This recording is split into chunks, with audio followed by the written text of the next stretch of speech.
This is the VOA Special English Agriculture Report. Niger is located in the Sahel area south of the Sahara. The West African country is largely hot, dry desert. But since the 1980s, Niger has gotten a lot greener. Around the world, trees are often cut down to clear land for bigger farms or more homes for growing populations. But in Niger, many farmers plant trees to protect their crops. They might cut some down, but often to sell the wood so they can buy food during a drought. Over the years, an agricultural advisor named Tony Renato has helped people in the Sahel learn about the value and care of trees.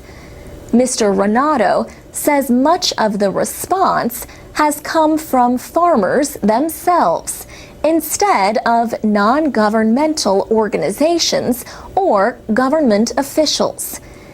He says the idea of planting trees has spread from farmer to farmer as they shared the idea with their neighbors.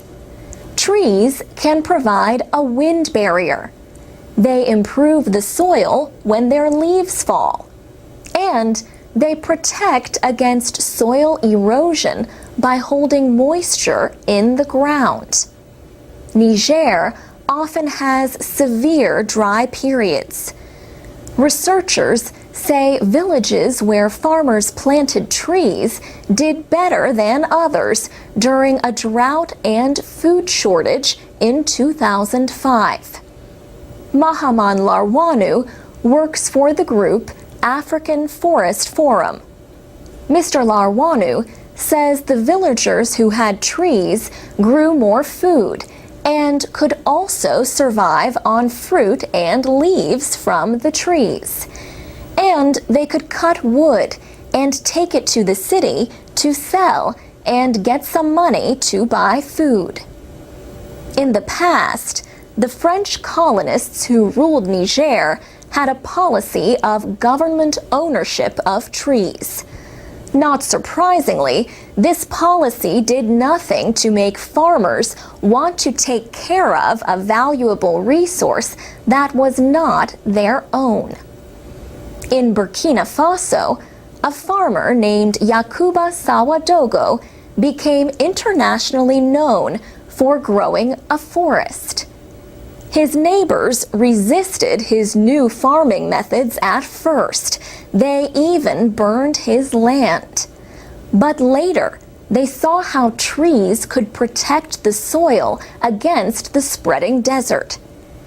His story is documented in a film called The Man Who Stopped the Desert.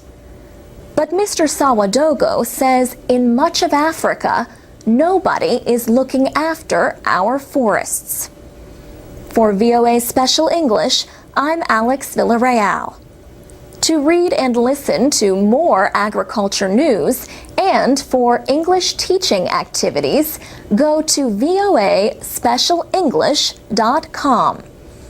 You can also follow us on Twitter and like us on Facebook at VOA Learning English.